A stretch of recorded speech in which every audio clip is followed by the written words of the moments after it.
తెలంగాణ రాష్ట్రం ఏర్పడిన తర్వాత జూన్ 2, 2014కి కల్వకుంట్ల చంద్రశేఖరరావు బీఆర్ఎస్ ప్రభుత్వం మరి అధికారంలోకి రావడం జరిగింది. 10 ఏళ్ల పాటు వాళ్ళు అధికారంలో ఉన్నారు. మేము డిసెంబర్ 7, 2023లో అధికారంలోకి రావడం జరిగింది. 10 ఏళ్ల పాటు ఈ భారతదేశంలో ఎక్కడా ఎన్నడూ ఏ సెక్టర్ కూడా అసలు నాశనం కాలేదు ఇట్లా తెలంగాణలో ఇరిగేషన్ సెక్టర్ అయినట్టు వాళ్ళ హయాంలో. 10 years లో మమ్మల్ని, మిమ్మల్ని, మన పిల్లల్ని, వాళ్ళ పిల్లల్ని తాకట్టు పెట్టి 1,00,000 కోట్ల అప్పు తీసుకొచ్చి 1,81,000 కోట్లు ఖర్చు పెట్టి నామమాత్రం ఆయకట్టు తీసుకొచ్చిన ఘనత మరి కేసీఆర్ కి, ఆ ప్రభుత్వానికి, అప్పుడున్న ఇరిగేషన్ మంత్రులకు దక్కుతుందని చెప్పి అనుభవిస్తున్నాను. మీరు కాళేశ్వరం తీసుకోండి, మీరు పాలమూరు రంగారెడ్డి తీసుకోండి, మీరు కల్వకుర్తి, నెట్టెంపాడు, భీమా, కోయిల్ సాగర్, దేవాదుల, సీతారామ ప్రాజెక్టు, మరి ఎస్ఎల్బిసి టనలు, డిండి, ఏ ప్రాజెక్టు తీసుకోండి, మరి ఏ ప్రాజెక్టు పూర్తి కావడం కానీ మరి పెద్ద ఎత్తున ఆయకట్టు రావడం జరగలేదు. మీలో చాలా మంది వాళ్ళ దుష్ప్రచారము, ఒక డిఫమేటరీ స్టోరీ చదివి ఉంటారు. పాలమూరు రంగారెడ్డిలో మేము 90% ఖర్చు పెట్టినాం, అసలు ఇంకా 10% ఖర్చు పెట్టాల్సి ఉండే, మీరేం చేయలేదు.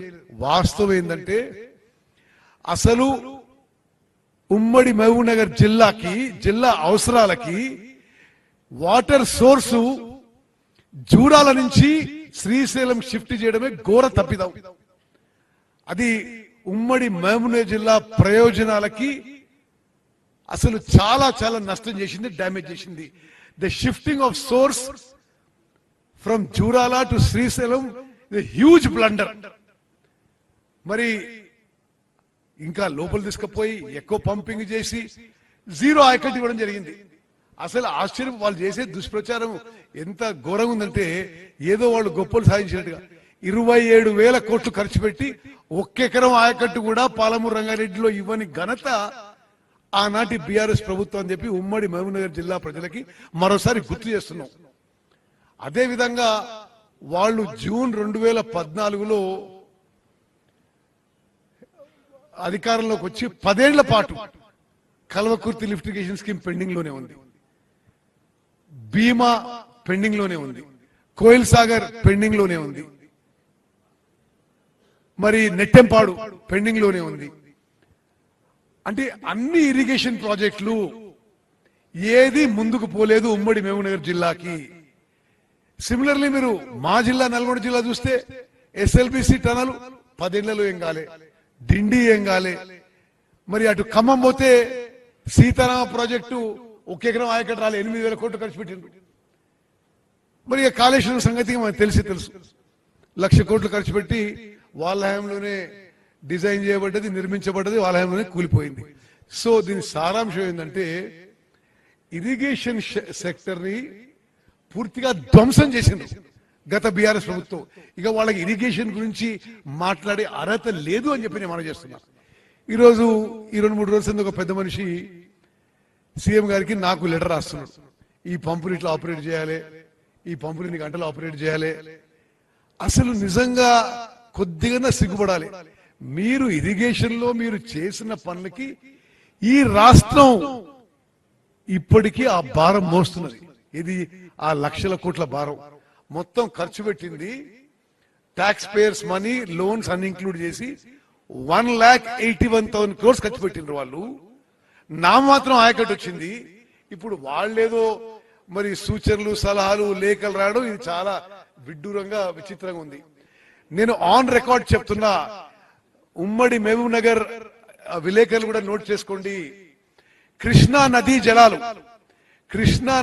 జలాల కోసం, తెలంగాణ హక్కుల కోసం మేము వాళ్ళకంటే చాలా సమర్థవంతంగా పోరాడుతున్నాం. కృష్ణా రివర్ మేనేజ్మెంట్ బోర్డులో కానీ, కృష్ణా వాటర్ డిస్ప్యూట్ ట్రిబ్యునల్లో కానీ, సుప్రీంకోర్టులో కానీ తెలంగాణ వాదన వినిపించడంలో చాలా ఎఫెక్టివ్ గా వర్క్ చేస్తున్నాం. అదే విధంగా ఇంకో ముఖ్యమైన విషయం మీరు గమనించాలి. కృష్ణా నదీ జలాల్లో మేము అధికారంలో వచ్చిన తర్వాత more water has been used in Krishna river water after we have come to power than in their 10 years of power. నేను మళ్ళీ రిపీట్ చేస్తున్నా, మేము అధికారంలో వచ్చిన తర్వాత డిసెంబర్ 2023 తర్వాత కృష్ణా నదీ జలాలు ఎక్కువ ఉపయోగించడం జరిగింది.